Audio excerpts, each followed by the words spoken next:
Sveiki, čia LNK vidurdienio žinios. Studijoje dirbo aš, Rolandas Vilkončius, ir laidos pradžioje, kaip visada, apie svarbiausius įvykius trumpai.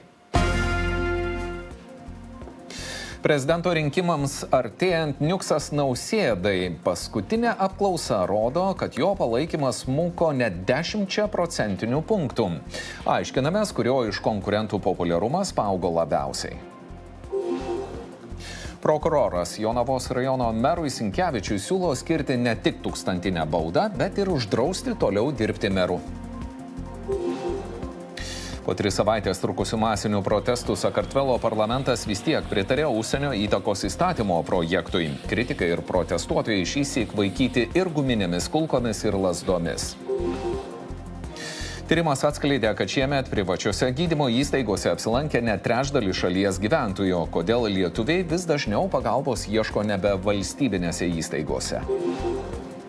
Ir papasakosime apie neįprastą loteriją. Vienam laimingųjų atiteks 18 amžiaus istorinis dvaras.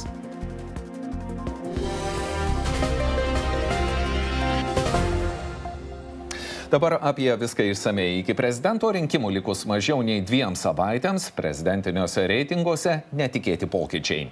Gitano Nausėdos palaikymas smuko beveik 10% punktų.